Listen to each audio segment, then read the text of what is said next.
Boa noite a todos. Eu sou a professora Aline Correia, coordenadora do curso de Comércio Exterior. Venho aqui apresentar a live do Minuto FATEC, em nome da nossa diretora, a professora Adriane Monteiro Fontana.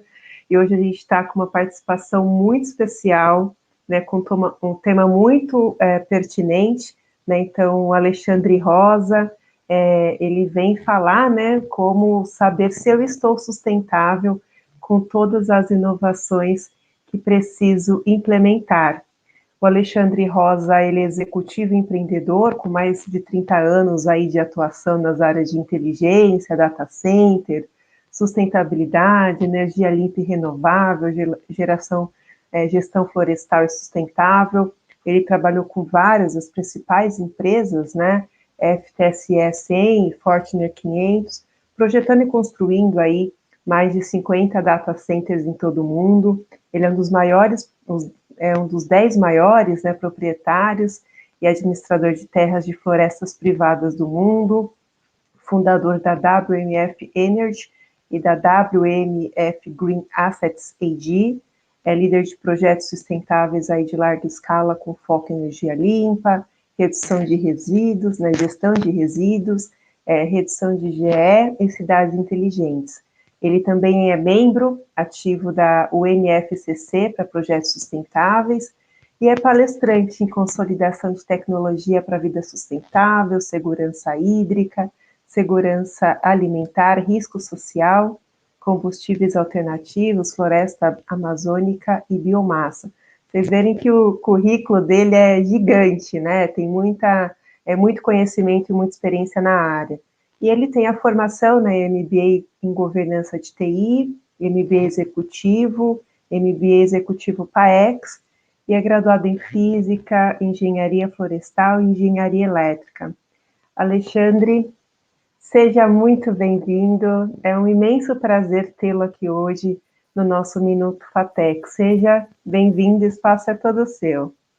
Professora Aline Correia, primeiramente eu quero agradecer a FATEC, agradecer à professora pelo espaço, ao convite do professor Alan Henrique Pardo Carvalho e a todos, né, que estão aqui na audiência para conhecer um pouquinho mais desse nosso tema, né? Estou sustentável com as inovações que preciso implementar. Antes de entrar direto a frio na apresentação, eu gostaria apenas de fazer uma parte. Por que eu gosto desse tema e gosto de falar desse tema? Porque sustentabilidade é algo que pouca gente sabe o significado real, mas muita gente fala sobre ela, né? Sim. Então, vamos lá. Sustentabilidade é um processo em si. Agora, a sustentabilidade, quando parte de dentro de você, ela não é apenas um processo, ela é um sentimento, ela é a empatia a qual você demonstra pelo próximo, é a empatia que você demonstra pelo planeta, é a empatia e o amor que você tem pelo planeta. Quando falamos de sustentabilidade, nós estamos falando de algo extremamente profundo. Quando refletimos no quão sustentáveis somos, é importante refletirmos também nas nossas atitudes em relação ao planeta. Desde o meu comportamento de consumo até o descarte, por exemplo, de resíduos, né? Porque se pegarmos um exemplo aqui, para aquecer o assunto antes da apresentação, quanto resíduo nós não estamos gerando durante esta pandemia? Com certeza. Já repararam? O delivery aumentou muito, tanto que o consumo, né, de papelão aumentou absurdamente, né? Consumo de papelão, consumo de plástico, Sim. né? Mais uma série de resíduos, os quais cola, né? Que ficam lá naqueles potinhos. Então, se pararmos para pensar na quantidade de resíduos, sem contar as máscaras que são descartadas, né? E basta ver algumas imagens, né? Não precisa ir longe, é só digitar no Google né, fotos de máscaras descartadas nos oceanos, automaticamente veremos que estamos indo por um caminho não muito sustentável, aliás, nada sustentável. Conhecer a sustentabilidade é uma coisa, estar sustentável é outra. É aquela velha história. Eu ouço, mas não escuto. Eu escuto e presto atenção, né? Então é a escuta ativa versus o ouvido que não quer ouvir, né? Não tem a história que os nossos avós diziam? Entra por um ouvido e sai pelo outro? É exatamente isso. Sustentabilidade está igual, né? Se observarmos o comportamento geral da nação, né? Entra por um ouvido, sai pelo outro e está tudo certo. Ah, eu sou sustentável. O fato de você colocar o seu lixo para fora, numa lixeira bonita, se você mora numa casa, ou joga naquela lixeira do seu prédio e assim por diante, não significa que você está fazendo sua parte. Você sabe para onde vai aquele lixo? Você sabe quantas pessoas estão pilhando aquele lixo e ficando doentes, né? Porque elas estão pilhando lixo e automaticamente estão expostas a uma série de bactérias e bichos peçonhentos que podem picá-las durante o seu trabalho de pilhagem para poder indignamente ganhar alguns reais e poder sustentar suas famílias. Isso não é sustentabilidade. Pelo contrário, isso é um sistema de acharque onde nós colocamos uma faixa de população num determinado ponto para que ela nunca saia daquilo. Eu vejo carrinheiros e o meu sonho é acabar com essas pessoas, não com os carrinheiros, espera aí. Sim. Me explico, acabar com o trabalho dessas pessoas e dar a eles a oportunidade de trabalhar dentro de uma usina de tratamento de lixo e separação de lixo. Um dia eu parei um carrinheiro e perguntei: quantas toneladas de papelão e recicláveis você carrega por dia? Aí ele parou, ficou olhando para minha cara. Eu falei: olha, ontem eu vendi 800 quilos. Eu fiquei espantado. Um senhor magro. Eu falei: 800 quilos você carregou? Exatamente, 800 quilos. Então, o quão sustentável é isso? Você tem uma pessoa que carrega 800 quilos num carrinho sobre rodas para levar esse carrinho até um local que vai pagar para ele R$ 7, por exemplo, pelo quilo de uma latinha de alumínio amassada. Sim. No final das contas, quem está ganhando? Eu tenho uma breve apresentação para passar para vocês. Gostaria de pedir, né, a autorização da professora Aline para compartilhar. Posso? Por favor, professor, Alexandre, você resumiu tudo, né? A gente é empatia, então a gente ter empatia pelo próximo, pelo ambiente, né? Pelo meio ambiente. Então estamos ansiosos aí para poder ouvir tudo que você tem aí para nos trazer. O espaço é todo seu, professor. Muito obrigado. Vamos lá, então. Eu vou aqui compartilhar uma tela. Tá, aqui, vou compartilhar esta tela aqui, a tela 2. E assim eu consigo ver a tela. Vou dar aqui um F5 na tela. E todos conseguem ver.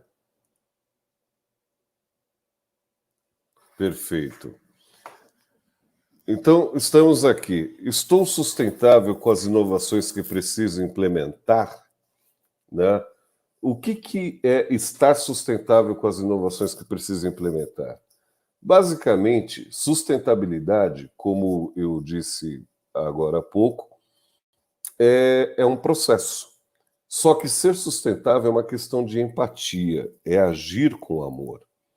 Inovação é criar algo novo que nada se parece com padrões anteriores e normalmente eleva o padrão.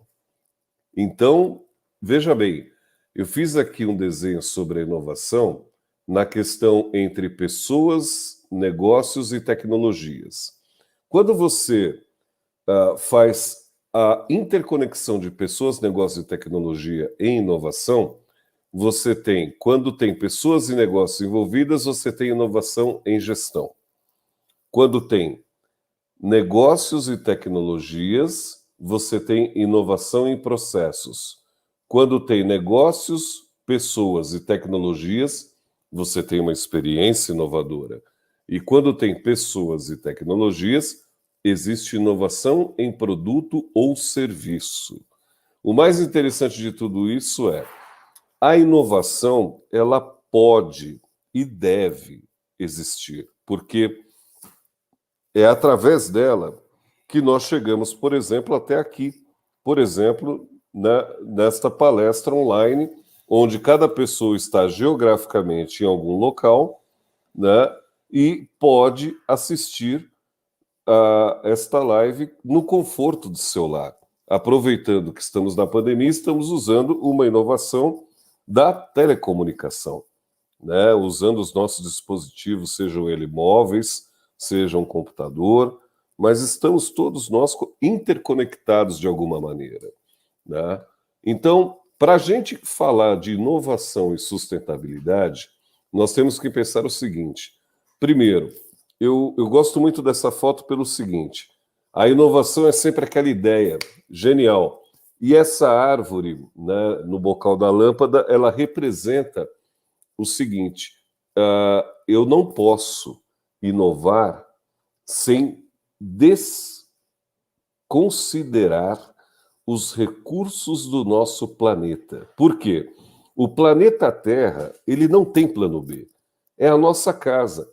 Do que adianta eu inovar se eu não pensar no nosso planeta?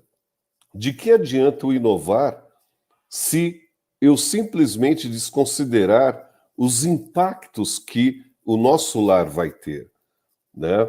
Então, eu costumo dizer o seguinte, quando a Tesla comemorou, Elon Musk comemorou lá 400 mil veículos vendidos, eu mandei um Twitter para ele dizendo o seguinte: fantástico. Eu quero saber daqui a 4 anos aonde serão depositadas as baterias que terão que ser substituídas desses veículos elétricos. Ou seja, a inovação de um veículo elétrico, ela tem uma curva. Inicialmente, deixou de usar combustível fóssil, deixei de emitir. Mas e o lixo tóxico que é gerado pelas baterias? Como é que nós resolvemos isso? Né? É uma provocação. Daqui a pouco a gente vai abrir para perguntas e respostas. A inovação e sustentabilidade. O desafio do empreendedor atual é fazer melhor e ser sustentável, correto? Bom, como é que é fazer melhor e ser sustentável? Eu já falo. Podemos começar com a coleta seletiva? É uma maneira. Mas eu já faço coleta seletiva. Ok, você faz coleta seletiva dentro de casa, depois mistura o lixo e joga na rua? Isso não é coleta seletiva. Agora, você faz coleta seletiva e entrega nos locais certos? Você consegue fazer a coleta seletiva, separar o plástico, o alumínio, o ferro, né, o vidro, os orgânicos e dar a cada material, o seu destino adequado? Aí é que está. Com a transformação do lixo, hoje, por exemplo, a nossa empresa tem um projeto, não vou aqui ficar fazendo jabá, viu, gente? Se alguém quiser depois, visita o nosso site, lá tem tudo que nós fazemos. Mas com a transformação do lixo, por exemplo, nós conseguimos gerar gás, conseguimos gerar, a partir do gás, energia elétrica, nós conseguimos canalizar as emissões das turbinas que geram gás para que essa turbina, esse gás aquecido, ele possa girar outra turbina através de um boiler que vai fazer com que esse boiler aqueça a água e o vapor da água gire a turbina. Então, nós aproveitamos 2 vezes a mesma energia, né? E isso é uma maneira de você inovar com sustentabilidade, porque eu não estou deixando escapar as emissões para atmosfera. Então, os gases de efeito estufa não estão fazendo frente a isso.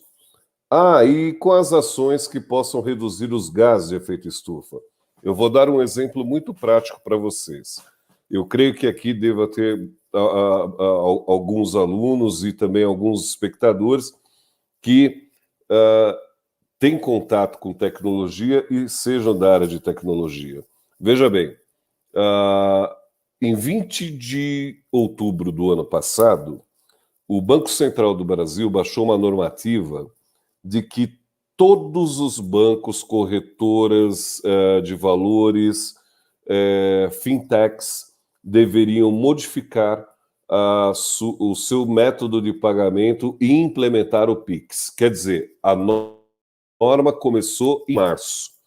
20 de outubro de 2020 foi a data final, para que 736 instituições que utilizam o Banco Central como meio financeiro pudessem alterar e se adaptar a essa rede para a utilização do Pix.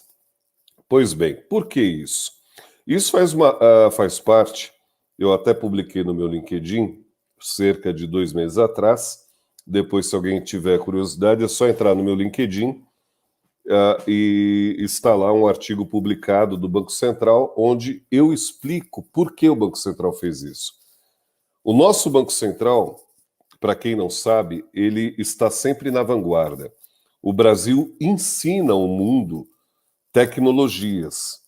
E uma das tecnologias que nós acabamos de ensinar foi como ser sustentável ao transferir dinheiro. Por exemplo, nós já ensinamos lá idos do ano 2000 como fazer DOC e TED, através da integração dos bancos chamado SPB, Sistema de Pagamentos Brasileiro. Hoje, nós temos o que podemos chamar de PIX. Com uma TED, nós temos um gasto médio de 48 kWh e são necessários 2 recursos humanos. Com o PIX, nós temos um gasto de 0,4 a 0,5 kWh e não precisamos de intervenção humana. Percebam uma coisa, o PIX é instantâneo, na hora que é feito já aparece na sua conta, não há intervenção humana para poder validar e o custo da energia é extremamente baixo. Por que o Banco Central fez isso? Porque o Banco Central ele entrou junto com o governo federal, tomou a frente para reduzir as suas emissões de gás de efeito estufa. E uma das maneiras que eles enxergaram para reduzir as emissões de gases de efeito estufa foi através da criação do produto PIX. Né? No próximo slide, nós podemos ver o seguinte: quais são os cases de ser sustentável com as inovações que eu preciso implementar, que é o tema da nossa palestra. Por exemplo, né, a gente pode projetar uma casa sustentável que coleta desde a água das chuvas, né?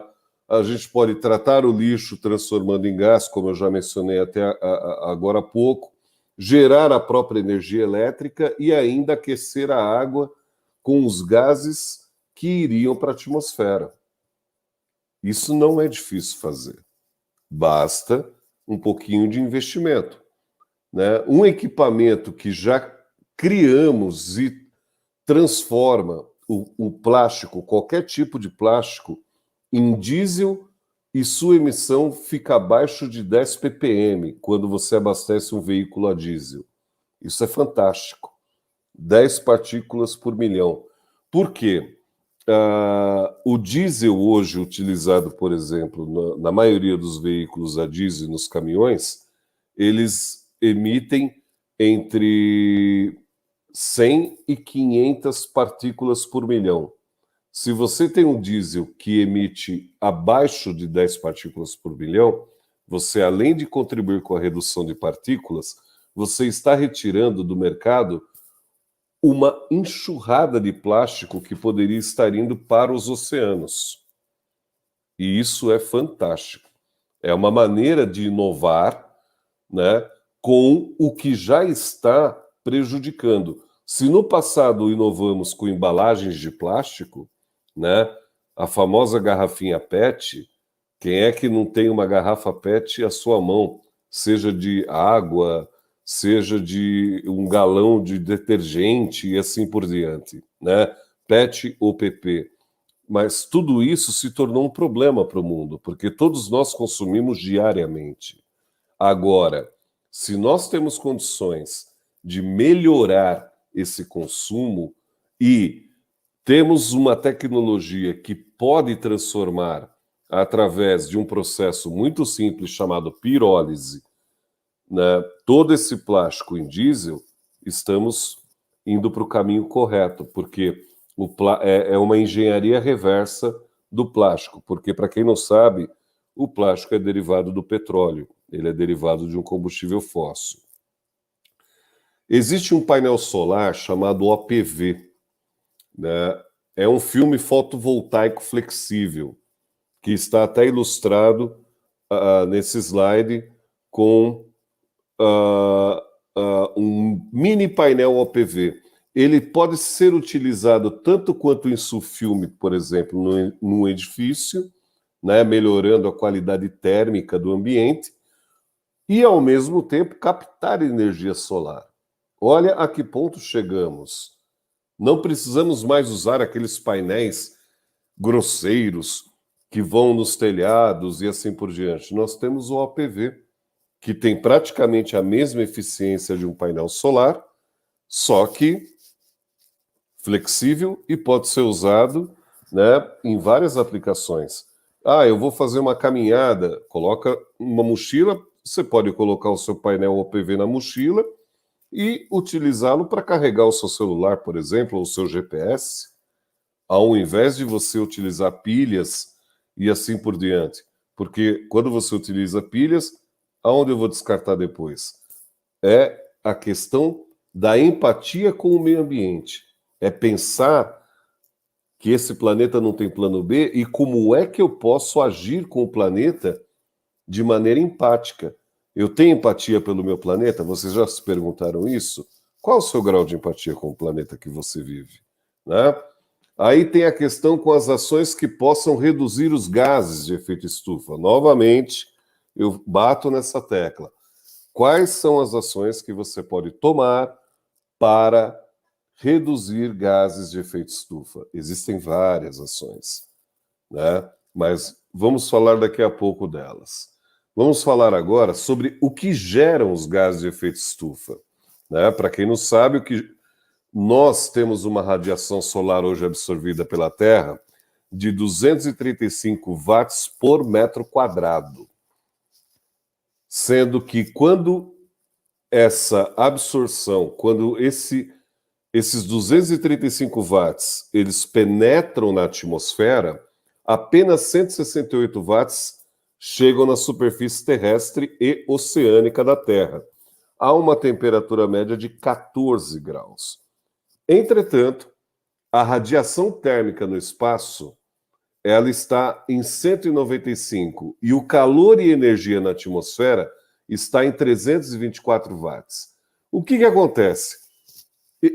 A diferença entre eles faz com que a radiação direta da superfície seja de 40 watts e a absorção dos gases de efeito estufa fique em ciclo em 452 watts, menos aproximadamente, né, uns 40 watts, mais os 195, nós tenhamos um efeito estufa girando em torno de 350 watts, o que vai fazer com que o nosso planeta e a nossa superfície ela aqueça.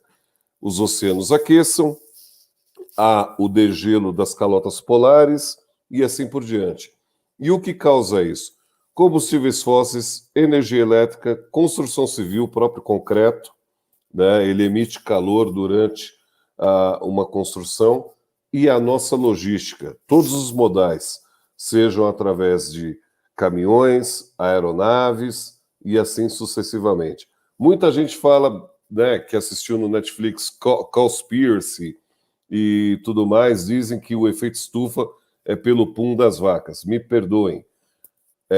O gás metano dos animais ruminantes, ele não vem, prestem atenção, tá? Pelo pum das vacas ou dos bois. Ele vem do ruminar, da hora que eles cometem o famoso arroto. Tanto é que existe uma fazenda em Marília, que é uma fazenda experimental, que eles instalaram na cocheira exaustores, pois enquanto os animais estão nos comedouros, eles estão arrotando ao mesmo tempo, porque são bichos ruminantes. E esse arroto dele é um arroto com gás metano. E eles capturam esse gás metano para girar a turbina, queimar o gás metano, girar a turbina e gerar a energia elétrica da fazenda. Genial. E era algo que pouca gente sabia. Podemos ainda falar assim, como ser inovador e disruptivo nesse cenário de sustentabilidade. Eu posso aqui citar 10 maneiras de ser inovador e sustentável. Mas antes de citar as 10 maneiras, eu gostaria aqui de interromper o compartilhamento momentaneamente da tela. Né? Cadê você? Eu interrompi? Interrompi, né? Interrompi o compartilhamento da tela e, principalmente, voltar aqui com vocês para saber qual é o pensamento de vocês a respeito dessa questão de sustentabilidade, porque se estamos falando da sustentabilidade a longo prazo, eu já vi uma questão aqui do Charles Salos sobre os veículos elétricos poderiam usar OPV para abastecê-los de energia e assim economizar com a energia elétrica. Concordo plenamente com você. Muito bem. Lembre-se de uma coisa, essa energia precisa ser convertida e ainda assim ela vai precisar de bateria. Precisamos pensar ainda um pouco além. Por isso eu parei naquele slide para voltar e bater um papo com vocês aqui. Né? Tem mais perguntas? Alguém quer perguntar alguma coisa? Ou eu posso continuar a apresentação? Não ouvi, não li, então vou continuar a apresentar. Né? São alunos muito bons, todos aqui estão quietinhos observando, muito bem. Voltando a compartilhar.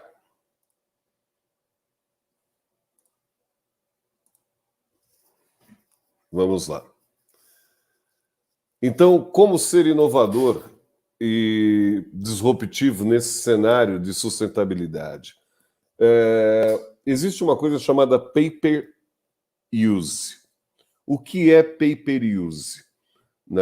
É você pagar pelo que você está usando. Né? Pagar pelo que você usa significa o seguinte: nós temos hoje, desde em alguns países do mundo, tá?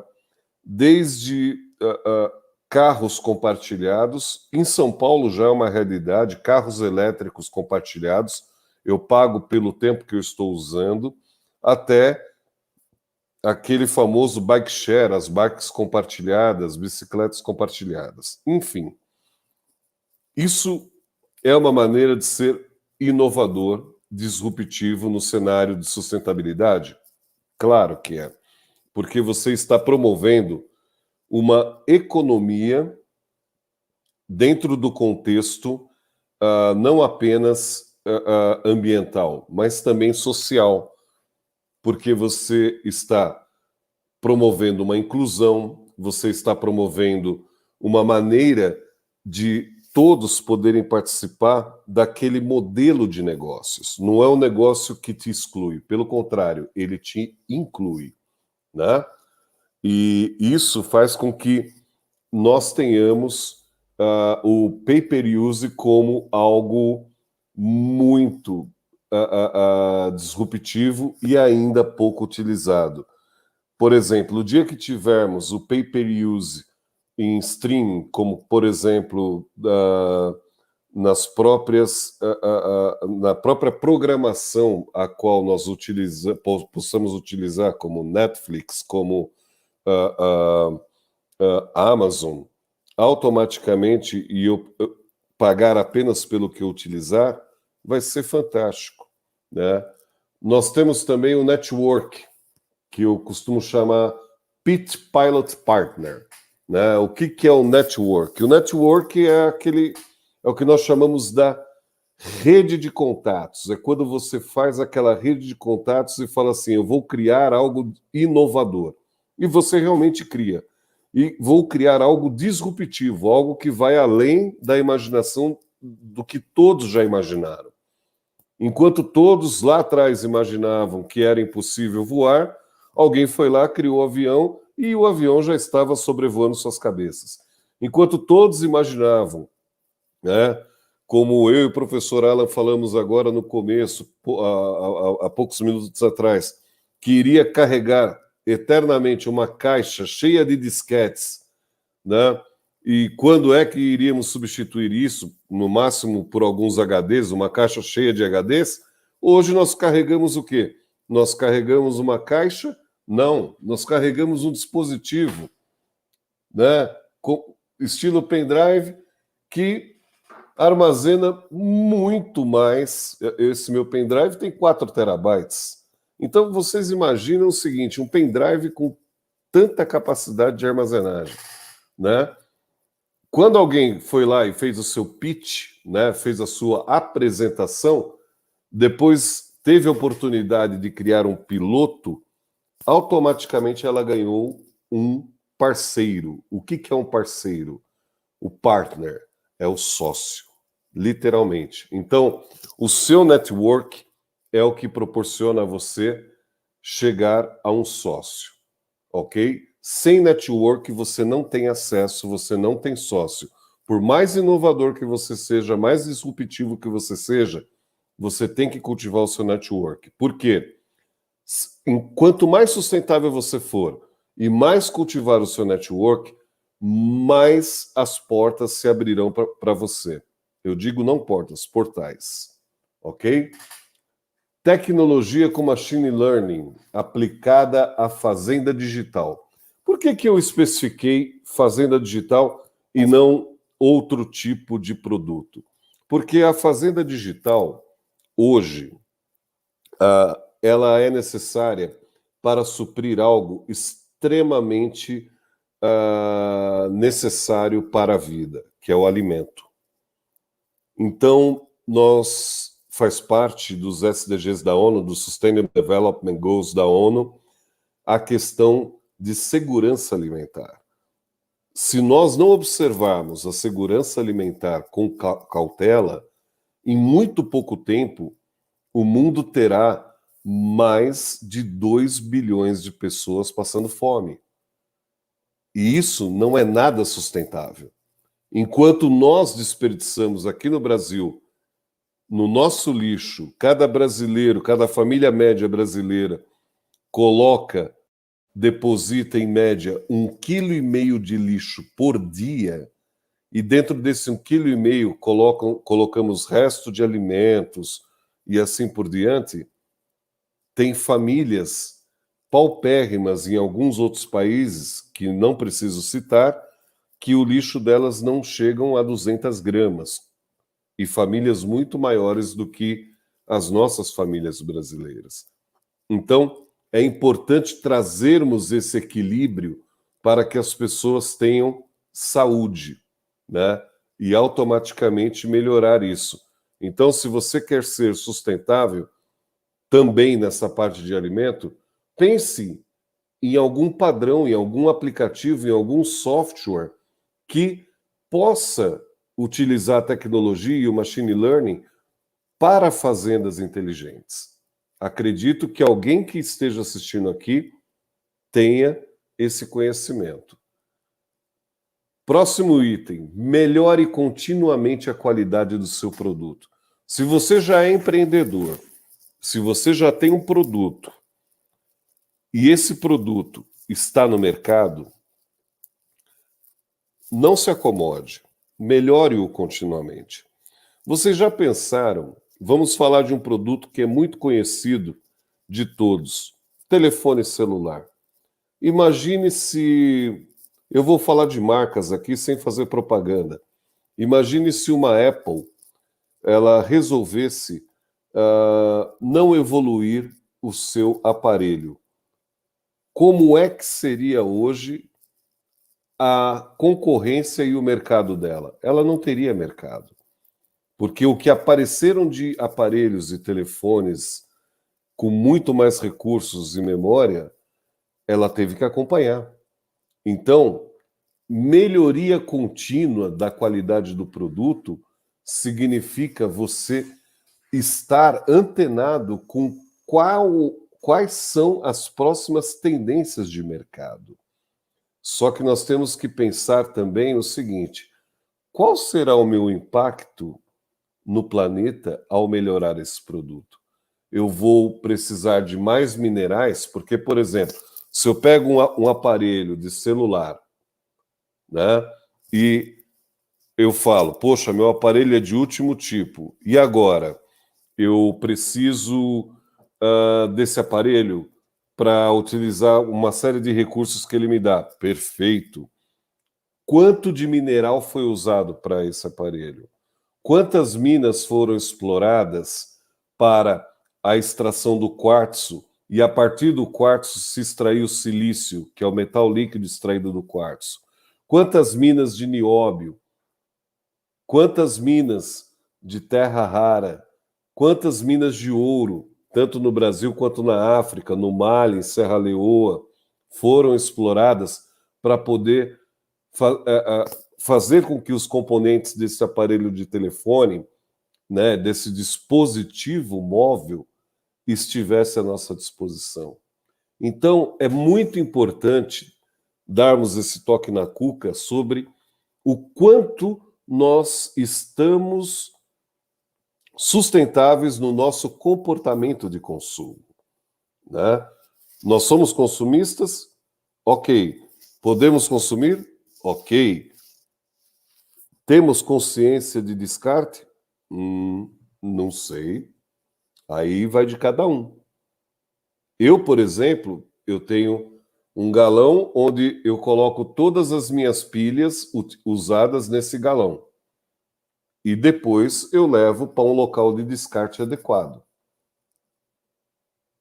Isso é algo que eu faço há anos. Agora, existem outras atitudes que eu tomo na questão de separação do lixo orgânico com o lixo que não é orgânico, o que é muito importante. Separar o papelão, separar o vidro e assim por diante. Mas continuando, entendimento, eficiência do produto. O que é eficiência do produto? Esse tema eu acho gostoso falar, sabe por quê? O que é um produto eficiente? Por exemplo, na logística, vocês já perceberam que tem alguns caminhões, quem andou rodando nas estradas ultimamente, nós visualizamos veículos e caminhões. Juliana, daqui a pouco eu vou falar da sua questão de, além de melhorar a qualidade continuamente, é necessário pensar no destino dos dispositivos ultrapassados. Essa inovação leva as pessoas a trocarem aparelhos constantemente. Muito bem colocado, Juliana. Tem um detalhe aí. Eu sou colecionador dos iPhones, então eu tenho desde o meu iPhone 3 até o meu atual. Então, todos eles estão guardadinhos, eu deixo eles expostos porque é uma questão minha. Obrigado pela participação, Juliana Figueira. E vamos lá, né? A questão toda é a seguinte: eu vou chegar nessa questão também, Juliana, sobre as grandes empresas criarem uma conscientização e orientação do seu público. Muito importante isso que você colocou. Não só eles, mas eu vou chegar nesse tema já já. Obrigado novamente pela participação, muito bom. Existe uma questão muito interessante na inovação, na eficiência do produto. Vocês já perceberam que, sabe aqueles veículos cegonha, caminhão cegonha? Alguém já viu o caminhão cegonha? Carregam lá, em média, 10 veículos. Então, eles estão carregando o quê? No máximo 12, 13 toneladas. Só que a maioria dos caminhões cegonha, eles são caminhões novos, né? O trem de força, o cavalinho, novos e com uma motorização top de linha. 540 cavalos, né? 460 é o que eu tenho encontrado de, assim, raro. Por quê? Eu rodo muito pelas rodovias aqui da região e vejo muito esses veículos, porque aqui na região de Belo Horizonte nós temos a fábrica da Fiat. E para quem não sabe, a Fiat também está fabricando agora o Jeep Renegade, o Compass, né? E entrega para São Paulo, sul do Brasil, centro-oeste, para o Brasil inteiro, enfim. E eu acabo reparando nesses detalhes. E eu percebi que eles usam esses caminhões. Aí eu fui falar com um gerente de transporte da SADA do porquê eles estavam utilizando caminhões com muita motorização, sendo que eles não precisariam carregar tanta carga. Detalhe, eu já sabia a resposta por um motivo simples, eficiência, mas eu queria ouvir da boca dele. Aí ele falou assim: Alexandre, é muito simples. Se eu tenho um caminhão com 300 cavalos, carregando 15 toneladas, quando ele chegar na subida, ele vai consumir aproximadamente 1 litro de óleo diesel por 1,5 km. Se eu tenho o mesmo veículo com 540 cavalos ou 560 cavalos, ele vai chegar na subida e ele vai consumir 1 litro de óleo diesel cumprindo 3 quilômetros, até 3,5 quilômetros. Isso chama-se eficiência. Então, a inovação ela não estava apenas no produto caminhão, mas na percepção do cliente, que é a próxima questão que eu vou falar, que é o entendimento do propósito do produto ou serviço. Quando você tem o entendimento do propósito do produto e do serviço, você automaticamente linkou com a eficiência do produto.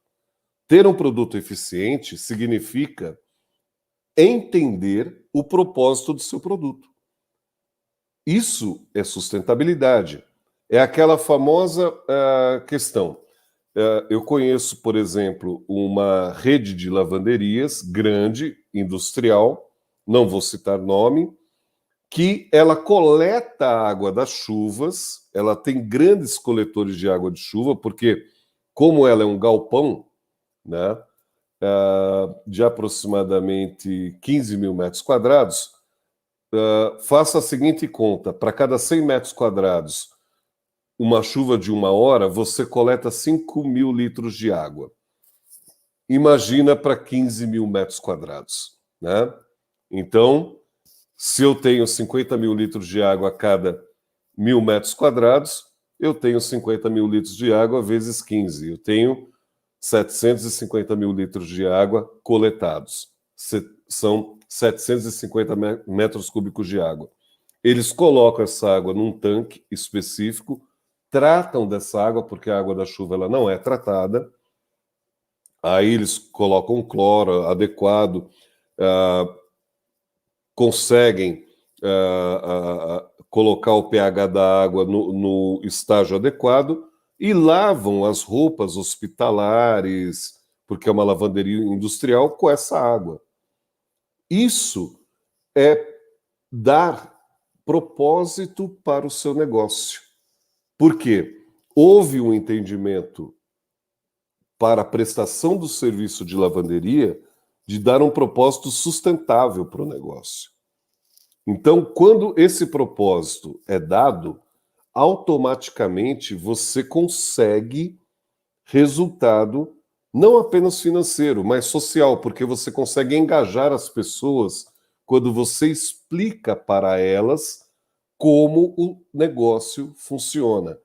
Se o seu negócio for transparente o bastante para explicar como isso acontece, naturalmente você estará com um negócio muito próspero nas mãos. A próxima maneira de ser inovador e sustentável é a experiência do cliente. Tudo que você se propuser enquanto empreendedor, você precisa pensar na experiência do cliente. O seu cliente, por exemplo, qualquer objeto que eu pegar, ele tem uma coisa chamada preço, correto? Só que eu posso transformar esse objeto em valor. Se eu disser que essa caneta, olha, essa caneta ela proporciona uma escrita fluida, ela foi desenvolvida com os melhores materiais e sustentáveis para que ela fique anatômica na sua mão. Essa caneta tem uma tinta ecológica, ela vem direto da natureza, não é química, ela é uma caneta que utiliza, além dos materiais ecológicos, biodegradáveis e proporcionar uma escrita fluida, ela é antifraude.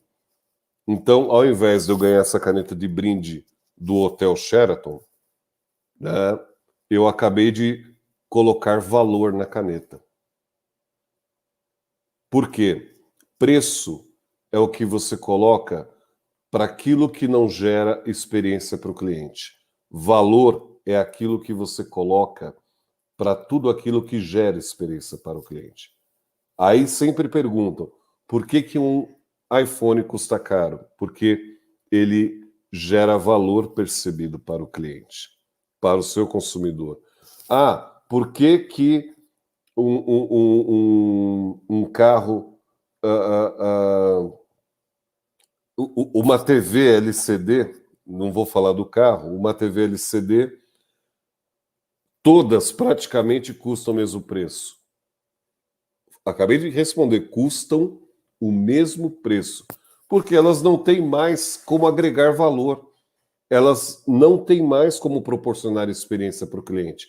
Agora, quando chega a LG ou a Samsung e mostra uma TV com tela curva de 100 polegadas e dizem que aquela TV custa 130 mil reais, ali eles colocaram valor. Percebem? Depois que a experiência se tornou algo corriqueiro, o valor vira preço. E isso agride a sustentabilidade, porque isso cria um comportamento de consumo muito rápido.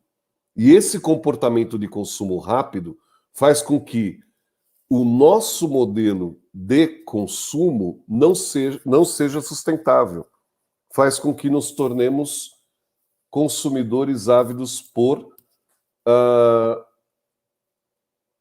qualquer coisa que se lance assim. Acabou de lançar, eu quero. Quem nunca viu a porta de uma loja, seja da Adidas, da Nike, da Apple, lotada porque era dia do lançamento?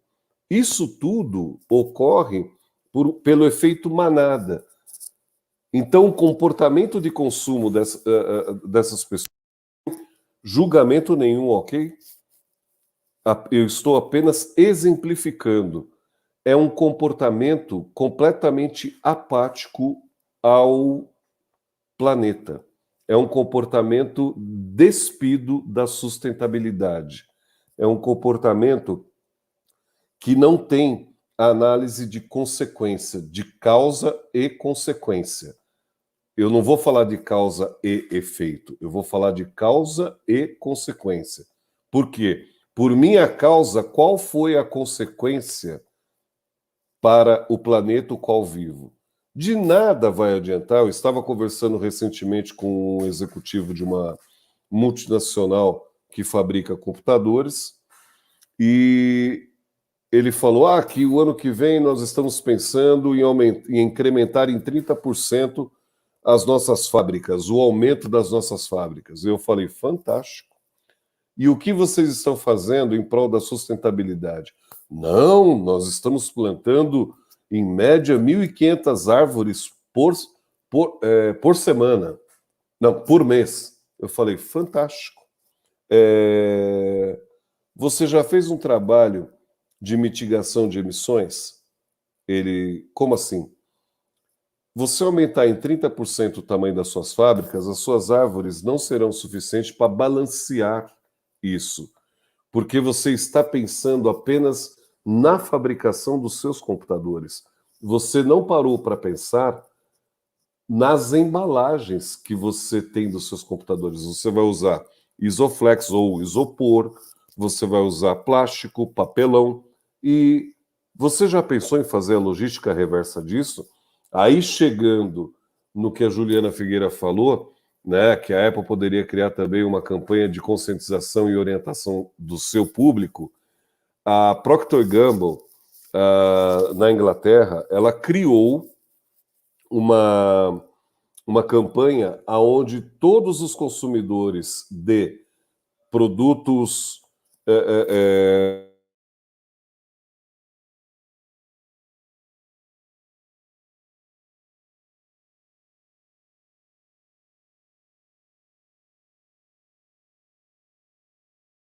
retornado em desconto para eles. O que é mais interessante é assim, sabe quanto aumentou o lucro da empresa por eles conseguirem fazer a logística reversa da embalagem de plástico somente dos produtos de limpeza? Eles aumentaram o lucro em 14 bilhões de libras, somente no Reino Unido, pela logística reversa, né?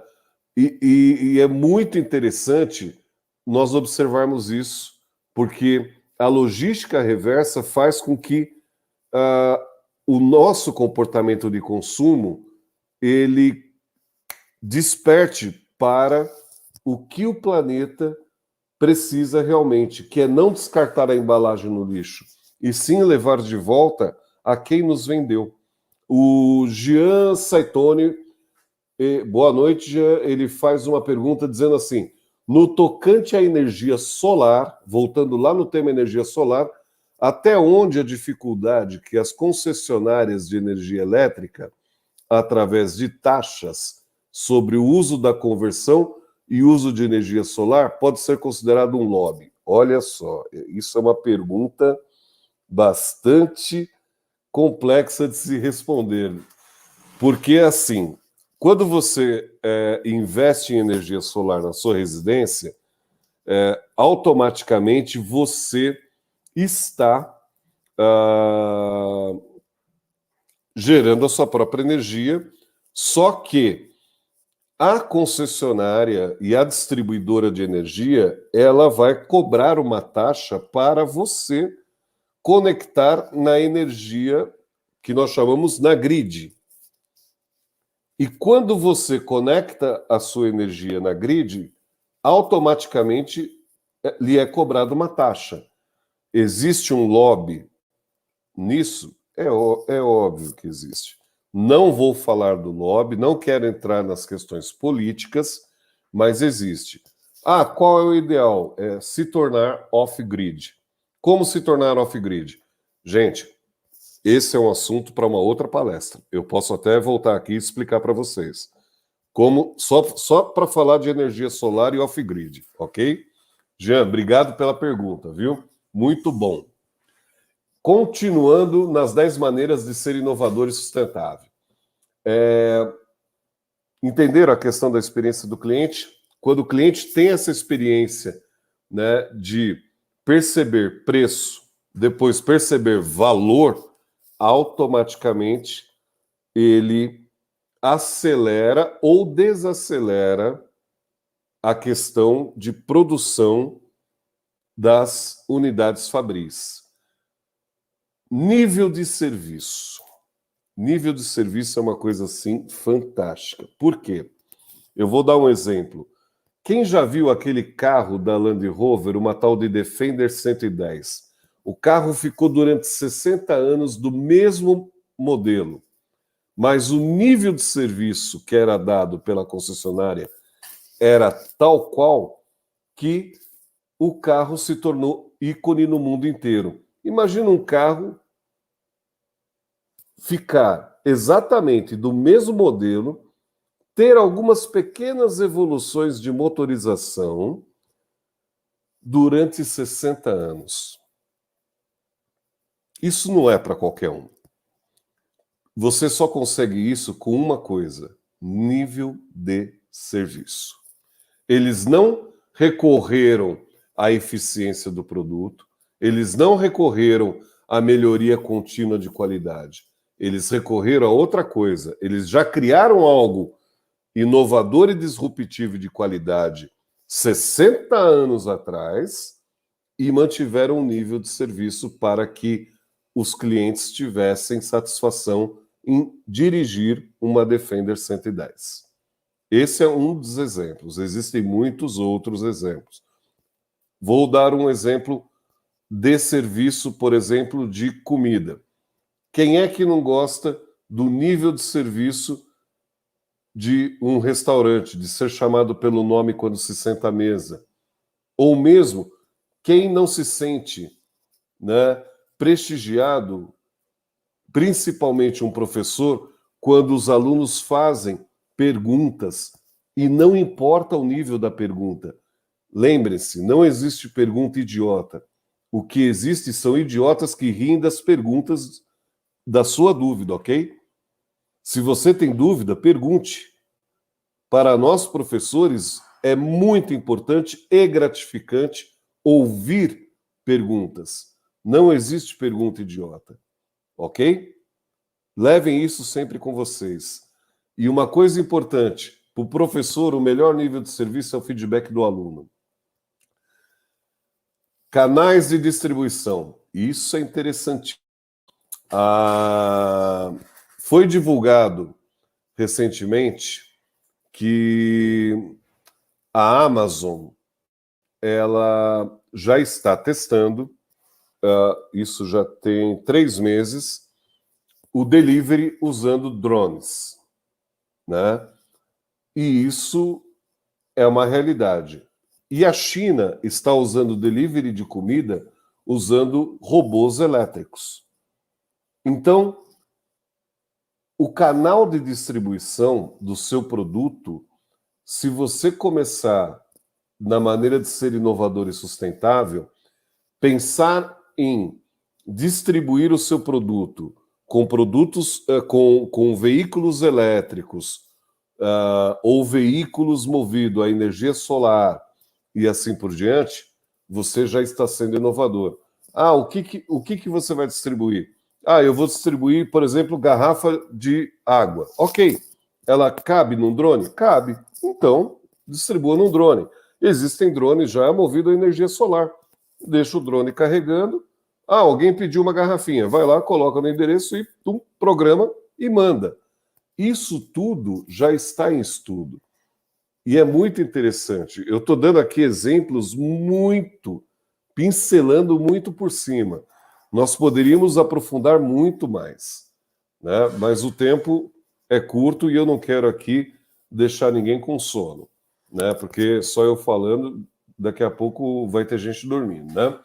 Vamos falar agora de brand ou posicionamento de marca. Gente, isso é interessantíssimo.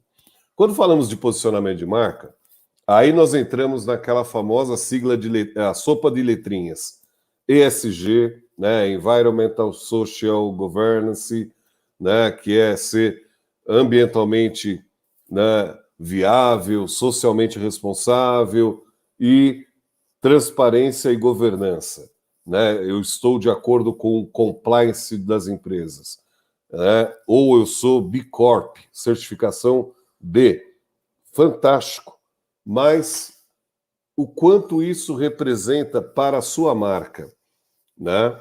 Então, existem empresas que fazem o que nós chamamos de greenwash. Sabe o que é greenwash? Greenwash é como se fosse lavagem de dinheiro, só que é lavagem de marca. Eles fingem que estão e que são ambientalmente sustentáveis e até mesmo socialmente responsáveis. Só que no final tratam-se de empresas que estão mascarando as suas atitudes mais escusas, as quais, quando vem a mídia, a gente toma aquele susto, fala, meu, eu não esperava isso. Uma marca que usou muito greenwash foi aquela marca de roupas que tinha uma série de lojas chamada Zara, né? Acho que alguém já deve ter ouvido falar. E muitas outras marcas, a própria Volkswagen, ela, em 2016, ela entrou num processo através do governo norte-americano, processando o governo alemão e a Volkswagen, dizendo o seguinte, o caso do Dieselgate, porque eles fraudaram o dispositivo que marcava o número de emissões por quilômetro rodado, justamente para vender mais veículos e estarem de acordo com as emissões que já era determinada pelo governo norte-americano. Resultado, alguns laboratórios fizeram, laboratórios independentes, tá? Testes com esses veículos e descobriram que não. Os veículos emitiam mais do que os relatórios que a Volks produziu diziam que emitiam. Resultado, hoje, no deserto de Tucson, tem nada mais, nada menos do que mais de 3 milhões de veículos parados sem destino. A Volks teve que recomprar o que já havia sido vendido e os que não foram vendidos foram abandonados nesse local, que é muito próximo ao local que é utilizado como cemitério de aviões. E os veículos estão lá parados há 5 anos. Nada sustentável, né? Isso é greenwashing. Agora a Volks quer melhorar a sua imagem criando os veículos híbridos, né, com auxílio de frenagem por CARES, que recarrega uma bateria elétrica e cada roda do veículo automaticamente tem um motorzinho elétrico que vai dar torque e o carro anda basicamente com faz 20 quilômetros com litro de combustível. Bom, não vou entrar no mérito. Eles estão reconhecendo o erro e estão procurando fazer melhor. Isso é branding. Agora, engajamento do cliente. Essa é a parte que eu gosto de falar. Por quê? Porque quando chegamos no engajamento do cliente, dentre as 10 maneiras de ser inovador e sustentável, nós literalmente chegamos no ponto alto. Significa que o cliente, ele automaticamente tomou consciência do que é ser sustentável. Professor Alan fala uma coisa aqui muito importante. CARES, inclusive, que já foi usado na Fórmula 1. Exatamente, Alan.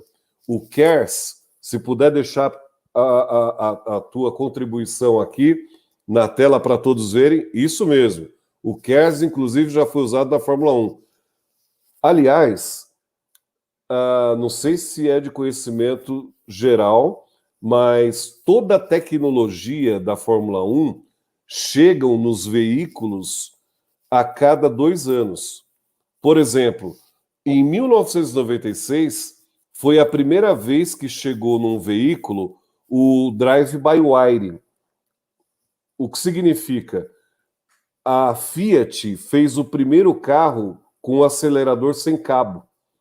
E isso foi uma tecnologia que veio da Fórmula 1 e que foi testada do ano de 1990 a 1994. Né? E o CARES nada mais é do que o recuperador de energia pelo atrito, né? Energia cinética pura. Então ele recupera energia, essa energia é armazenada numa bateria e essa bateria descarrega a energia em pequenos motores elétricos para aumentar o torque do veículo. Obrigado, Alan, pela contribuição. Muito bom. Então, voltando aqui, quando chegamos no engajamento do cliente, nós estamos falando exatamente... Ah, sim, Alan. Daí é o grande interesse das montadoras em participar da Fórmula 1. A Honda, né, Mercedes, agora Aston Martin e assim sucessivamente. Mas eu nem vou entrar nesse tema, porque esse tema vai render pano para manga, porque esse é um tema que eu gosto, né? Aliás, eu sou torcedor ferrenho da Mercedes, da Black Mercedes agora, e do Lewis Hamilton. Mas, voltando aqui, o engajamento do cliente significa que o cliente se tornou sustentável.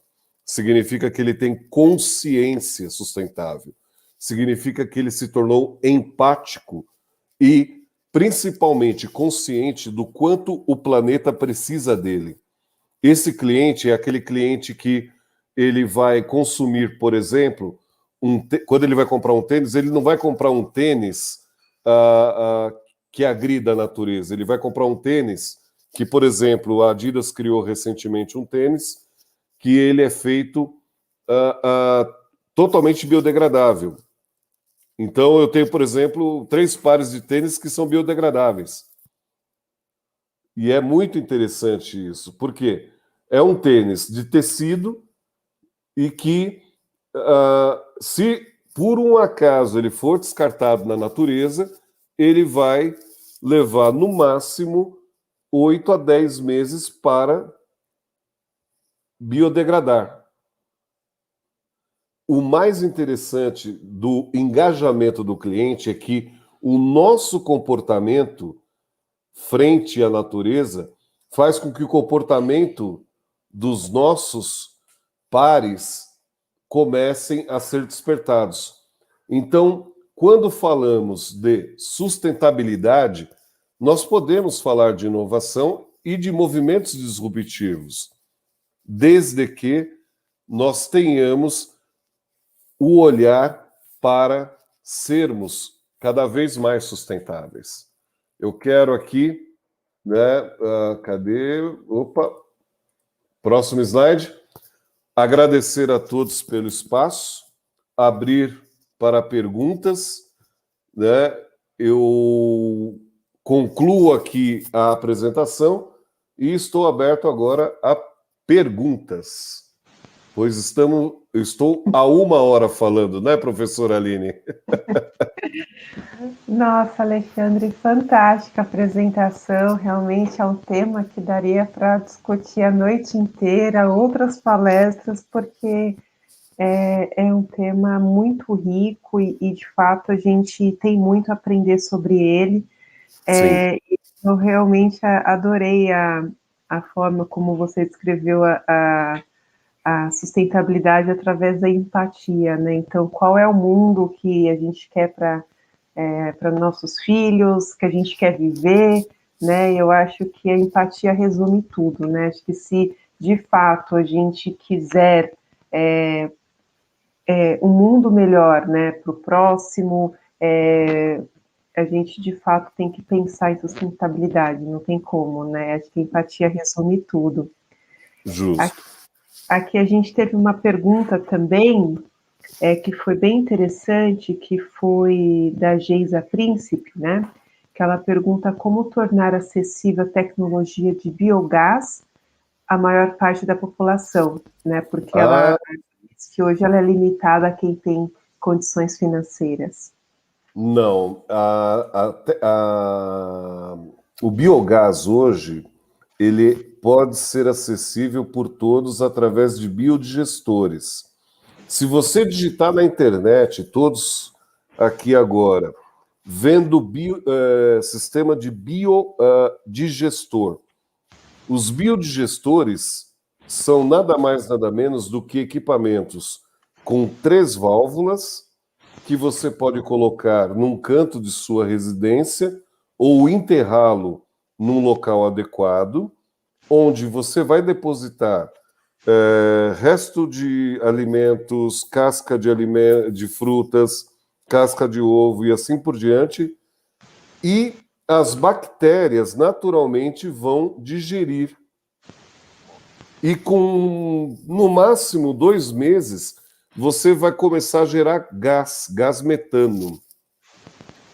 E esse gás ele pode ser usado, por exemplo, para cozinhar, ainda mais no preço que o gás está hoje, né? É bastante interessante. Ele pode ser usado para quem tem, por exemplo, aqueles aquecedores a gás de passagem para chuveiro, ele pode ser usado para aquele aquecedor. Ele pode ser usado para, se você fizer um investimento um pouquinho maior, existe uma coisa chamada microturbina. É uma turbina de geração de energia elétrica, onde esse gás ele é conectado na microturbina, ele é queimado e essa microturbina gera energia elétrica para a sua residência. Então, o biogás ele é acessível a todos. É muito interessante porque isso é pouco difundido. Eu nem vou falar por que é pouco difundido. Politicamente errado eu falar isso, mas é pouco difundido, ok? Só que o biogás ele é acessível. Digitem na internet sobre biodigestor. E esse é um conhecimento que vai estar acessível a todos. Tem muitos sites autoexplicativos e é fantástico. Quem puder colocar um biodigestor na sua casa, eu recomendo. Nós temos um biodigestor aqui na nossa residência e é fantástico. Hoje o nosso lixo orgânico vai tudo para o biodigestor. Bacana. E nesses padrões de novas construções, isso poderia ser utilizado, né, na construção de novos prédios residenciais, condomínios, né? E aí entraria talvez numa questão da Custo. difusão? Ah, sim. Professora Aline, eu conversei já com pelo menos, eu devo ter aqui umas 40 construtoras a respeito desse padrão construtivo. Uma construtora, que eu não vou citar o nome, está em negociação para fazermos o primeiro condomínio sustentável do Brasil, lá em Balneário Camboriú. Eles viram o projeto que eu fiz, eu participei de um projeto na Finlândia, eu sempre gosto de falar desse projeto, que foi um marco. Esse projeto, ele contemplou o seguinte, um projeto para 450 residências, num terreno que era um aclive, você olhando da rua, e eu cheguei para o engenheiro civil e disse para ele o seguinte, foi um grupo multidisciplinar escolhido do mundo inteiro.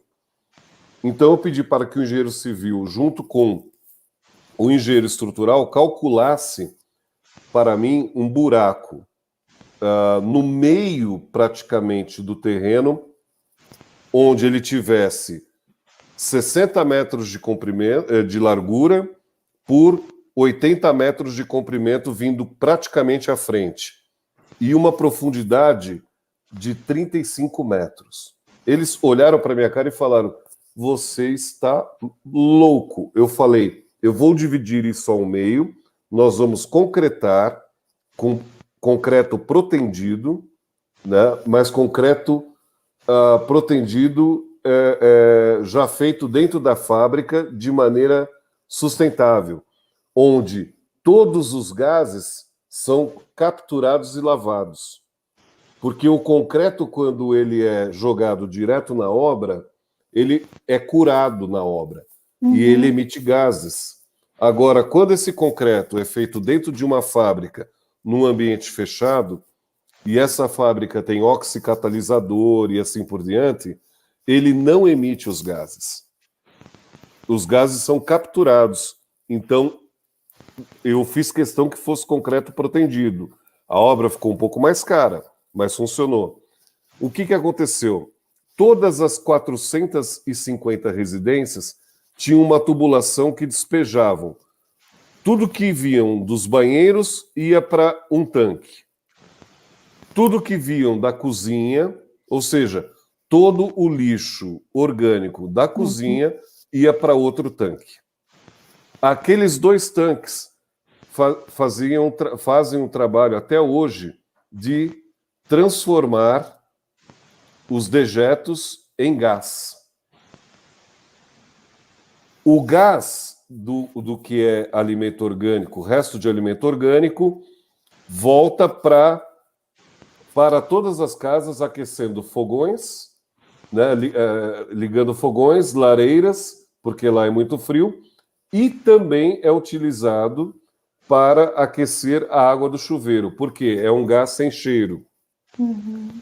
O gás dos dejetos humanos, ele é utilizado para queima na turbina, para geração de energia elétrica, e a saída de emissões desse gás, ela é canalizada numa serpentina para aquecer o piso de todas as casas, inclusive o piso da garagem, para manter os veículos sem neve na época do inverno. Olha só.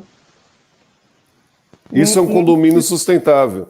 Sim. E uma vez a cada 2 meses é feita a compostagem da parte orgânica, é retirado o que sobra. Aquilo é um fertilizante extremamente rico em nitrato, em nitrogênio. Nitrato, eu estava pensando em outra coisa. Em nitrogênio. E aquele fertilizante orgânico, ele é utilizado numa horta do condomínio. O condomínio consome aquele alimento e o que sobra é colocado todo sábado uma banca na frente do condomínio para todos os moradores do bairro que passarem ali poderem pegar o seu alimento, a sua hortaliça. Tomates orgânicos, tudo quanto é tipo de verdura. Tem uma estufa. Detalhe, eles não pagam R$1 por isso, porque aquilo é gerado pelo lixo. Sim. Isso pode ser feito no Brasil? Perfeitamente, ainda mais com a nossa terra roxa no Sudeste. Sim. A terra onde tudo que se planta dá. É um projeto que, de fato, né, poderia ser difundido, porque a gente vê ainda muitas regiões, né, se urbanizando, né, novas construções, então, e eu não vejo, né, essas novas construções usarem essas técnicas que já existem, né, e já são difundidas, né, então por que não usá-las? E falando em construção, Alexandre, também fala-se muito sobre essas florestas verticais, né? Justamente para melhorar a eficiência energética nos prédios, trazer uma climatização melhor no ambiente interno, né? Para cidades com tantas construções como a região metropolitana de Belo Horizonte, de São Paulo, seria uma alternativa também? É uma alternativa, e também tem um outro material construtivo que funciona da seguinte maneira. Tem uma fábrica chamada 3D Construções. Essa fábrica ela tem como apelo desenvolver, por exemplo, um edifício de 20 andares totalmente dentro da fábrica. E depois ela vai e monta como Lego. Ela entrega o edifício pronto, sem resíduo. Nossa! Sem resíduo algum. Eu acho fantástico esse modelo. Então, toda a estrutura é de aço, vidro, tem os seus pisos e o prédio é montado, né, tem a estrutura do prédio em aço e ele é montado sobre essa estrutura. Depois, se alguém tiver curiosidade, eu compartilho, né? É só me conectar no LinkedIn, né? E eu compartilho essas informações lá. Eu posso responder a pergunta da Eliane Ornelas? Sim, eu ia falar agora, isso. Sobre inovação na reciclagem do EPS. Não sei se você sabe, Eliane, hoje no Brasil, nós somos os principais. Ah, obrigado, Eliane. Mas essa aula não seria possível sem a participação de vocês, tá? O EPS hoje e o isopor, ele é reciclado em praticamente 90%. Poucas pessoas sabem disso. E por não saberem disso, descartam no lixo comum, o que é um crime, porque se nós sabemos, poucos de nós, infelizmente, sabemos que ele é reciclável em 99%, o que eu vejo que falta é informação na logística reversa. A indústria, ela precisa informar que, olha, traz para a gente esse isopor da TV que você comprou, por exemplo. Né? Quem comprou nos últimos tempos uma TV, uma Smart TV, abriu a caixa, poxa, quanto isopor não tem ali? Quanto EPS não tem ali? E é tudo reciclável. Então, Eliane, o Brasil hoje é um dos países que mais recicla no mundo. Nós reciclamos 100% do vidro, 98% do alumínio, 99% do EPS e do isopor. Plástico, infelizmente, nós não reciclamos tanto quanto deveríamos. Nós estamos a dever. O plástico, infelizmente, nós estamos lá nos 35%. É péssimo. É isso, Alexandre, essa data de aderência da reciclagem de plástico? Tem um motivo. A nossa educação diz o seguinte: a gente usa o saquinho de supermercado como lixo. E aí, esse saquinho de supermercado vai dentro do saco de lixo, que depois é colocado para o caminhão de lixo levar para um aterro sanitário, entre aspas, que na verdade é um lixão, e lá ele é pilhado. Então, as pessoas que estão trabalhando no lixão, elas vão lá, rasgam aquele plástico, eles ficam lá, são remexidos e ficam naquela terra, criando bolsões de metano. Os bolsões de metano são criados, em partes, por materiais que impedem o gás metano de sair debaixo da terra. Na sua grande maioria, os plásticos. Eu costumo dizer que o lixo doméstico é um erro de projeto de arquitetura. Nossa, a gente pensa em tantas coisas, eu jamais pensaria nessa questão do saco de lixo. Quando eu falo em plástico, a gente sempre associa a garrafas, né? Mas vamos no mais básico do básico. É o vilão também. Vamos no mais básico, é o saquinho de lixo de supermercado. E esses sacos biodegradáveis, eles são mais caros, assim, porque você não vê a difusão deles, né? Já entendi o recado. Ok. Você é uma boa aluna. É exatamente isso. Isso é um greenwashing. Uhum. Colocar lá o nome, saco de lixo biodegradável, de plástico. Uhum. Acredito. É verdade. E, Alexandre, só para muitas pessoas, as pessoas aqui, o nosso público está elogiando bastante a pergunta, né, a palestra, excelente palestra, né, parabéns para o professor, muito interessante o tema, né, então a gente tem vários comentários aqui bem positivos, e eu queria só resgatar um pouquinho a pergunta da Juliana e complementá-la, né, que ela havia falado dessa questão da questão da inovação, né? E que na verdade, o que a gente percebe na indústria de produtos de tecnologia, eles trabalham com duas questões de obsolescência, né? A programada Isso. e a perceptiva. Então, de fato, você está com, né, o design muda muito, então se você está com um computador muito antigo, aí você já tem a percepção que de fato ele está horroroso, fora do que está sendo usado atualmente, e às vezes aparelhos que são novos e, né, eles começam a ficar lentos rapidamente, né? Sim. Então a gente vê de um lado é claro, as empresas elas visam ao lucro, né? Mas também eu acho que essa visão do lucro acaba fazendo com que as pessoas comprem mais do que deveriam, né? Não conseguem mudar tão Exato. facilmente o seu hábito de consumo. Então, como que a gente consegue mudar um pouco, né? Adotar práticas mais sustentáveis de consumo, sabendo que a indústria trabalha em cima dessas duas formas de obsolescência?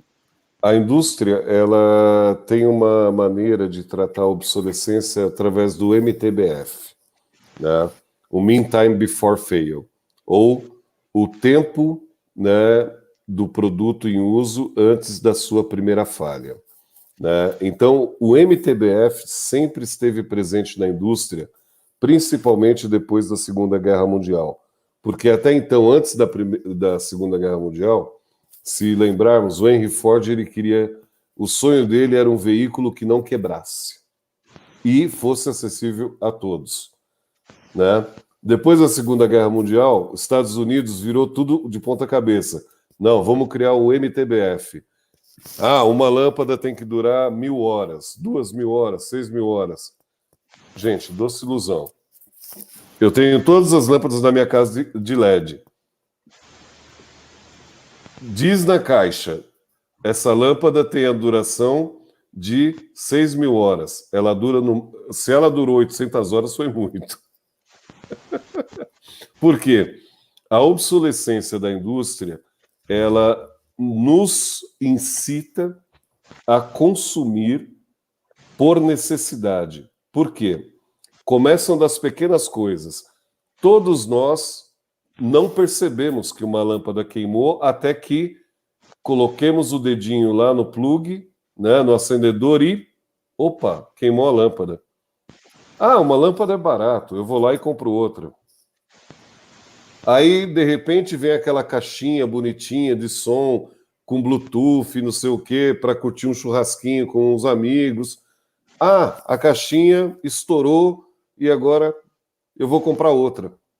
Então, quer dizer, eu saí de um produtinho de R$19, fui para um produto de R$400 e assim sucessivamente. Só que, e o descarte desses produtos? Como é que é feito? Para onde vão esses produtos? Né? Vai para o lixo comum e no lixo comum ele vai ser misturado com lixo orgânico, que vai para um lixão, e o que vai provocar isso dentro do lixão? Tem produto que vai vazar, tem produto químico, a pilha tem produto químico, uma bateria veicular tem produto químico. Eu conheço empresas que fazem grande trabalho, por exemplo, de recolher bateria veicular para reciclagem, de recolher pneus para reciclagem. Só que o nosso país é tão grande e o nosso hábito de consumo é tão desenfreado que precisaria, eu falo para esse meu amigo, nós precisamos de pelo menos umas 150 empresas, no mínimo, iguais à sua, para atender os 5.570 municípios que nós temos hoje. Gerando lixo diariamente, trocando pneu, trocando bateria, né, trocando lâmpada, que ele também faz reciclagem de lâmpada e assim sucessivamente. E uma coisa interessante que eu gostaria de deixar como mensagem é assim: para quem é da indústria e gosta do MTBF curto, pense o seguinte: é melhor você ter o MTBF um pouco mais longo e perene do que não ter planeta para quem vender, porque daqui a pouco não vai ter gente mais para comprar. Daqui a pouco nós não teremos o planeta para sobreviver nossos filhos, netos e bisnetos, não terão um planeta que nós temos hoje, que já está começando a tornar-se insuportável sobreviver nele. Tem lugares que antes eram habitáveis que hoje é insuportável habitar, pela altíssima temperatura. Assim como tem lugares que antes não tinha ciclone e começaram a ter. Tem lugares que pouca gente sabe, e eu publiquei no meu LinkedIn há 2 semanas atrás, de onde vêm os tsunamis e os terremotos. Há 2 meses atrás, durante uma reunião, eu comentei que os terremotos e os tsunamis vinham da exploração do petróleo. Teve gente que me chamou de louco, falou, você tá doido? Detalhe, tinha um executivo da Petrobras no meio. Você tá maluco? Você é geólogo? Eu falei, calma, me explico. Quando você explora petróleo, não se esqueça que a crosta terrestre ela não é perfeita, ela tem uma série de fraturas.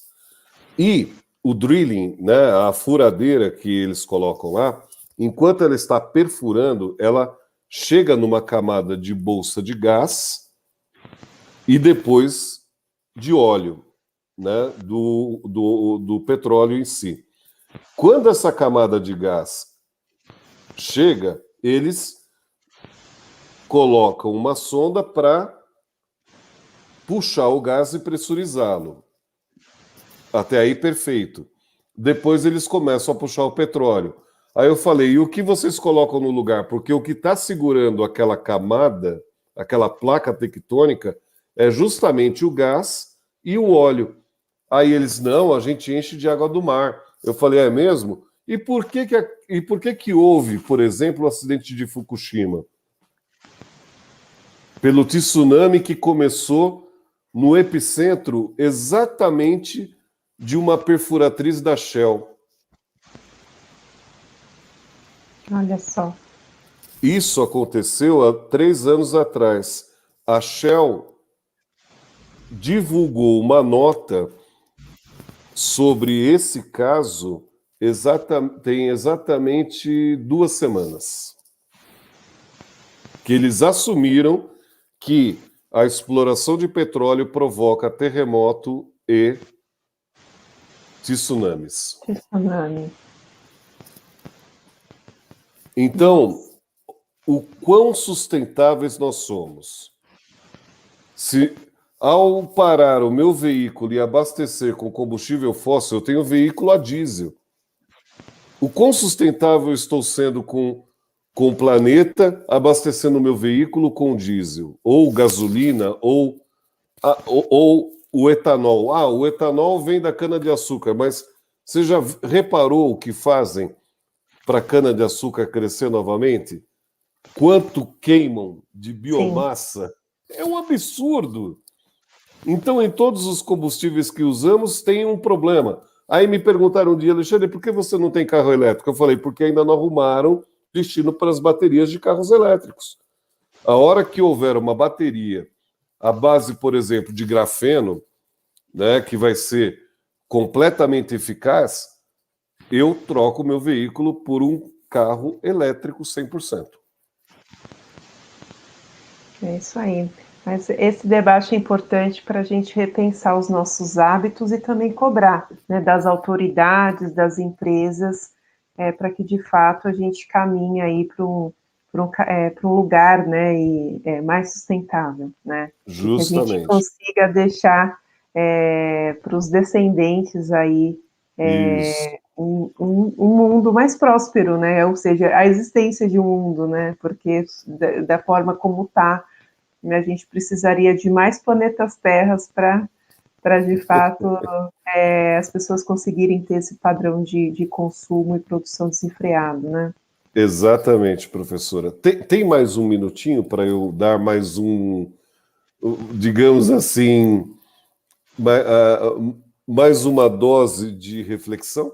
Sim, por favor, para a gente finalizar. Para finalizar, imagine o seguinte: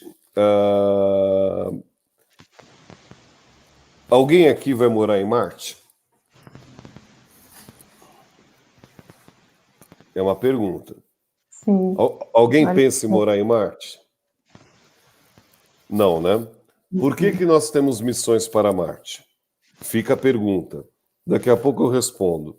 Agora, por que a Elon Musk está lançando 1.278 satélites no projeto Starlink ao redor do mundo inteiro? Para prover internet para o mundo, simplesmente? Ou para coletar informações e dados das pessoas que vão utilizá-los? E detalhe, com o tanto de lixo cósmico que já temos, Sim. a boa notícia é que o Japão lançou o primeiro foguete para começar a coletar lixo cósmico, né, e trazer de volta para a Terra.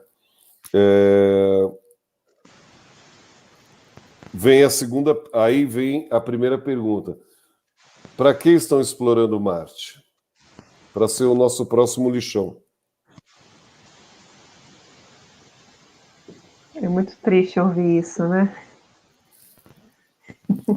É uma realidade. Em breve, muito breve, todos vocês ouvirão, está saindo o primeiro foguete container levando lixo para Marte. É muito triste ouvir isso, Alexandre. Então, eu espero que urgentemente as pessoas passem a repensar as suas estratégias de consumo e de produção, porque da forma como está, já não é sustentável na Terra, né? Agora nós transferir essa queremos... responsabilidade para Marte. Exatamente. Pare para pensar e comece a observar o que estão fazendo com Marte. Eles não querem achar água em Marte, muito menos achar outro tipo de material. Eles querem saber quanto tempo leva, qual a melhor forma de entrada e como é que eu coloco um container de lixo lá. Ok, eu vou mandar um navio inteiro para Marte, de lixo. Fica a reflexão, né? Fica a reflexão e fica a dica. Prestem atenção. E quando vocês olharem para o céu, percebam que aquelas pseudo-estrelinhas amareladas e avermelhadas e alaranjadas, aquilo não é estrela, não é nenhum corpo celeste, não é um astro.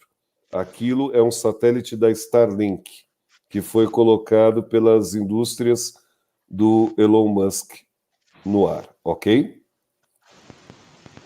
Alexandre, muito obrigada. A gente tem vários aqui agradecimentos, parabenizações, né? Elogiando sua Gratidão. palestra. Então, foi realmente muito esclarecedor e um tema extremamente pertinente para, de fato, a gente refletir e repensar, né, a nossa conduta aí com o mundo. E o que resume, de fato, a empatia. Muito obrigada. Exatamente. Muito obrigado a todos. Gratidão. Novamente, obrigado, professor Alan. Obrigado, professora Aline. Obrigado à instituição FATEC pelo espaço. E Deus abençoe a todos que assistiram essa palestra e vamos desenvolver mais empatia e amor pelo nosso planeta. Muito obrigado pelo espaço. Até Nós que logo. agradecemos. Obrigado.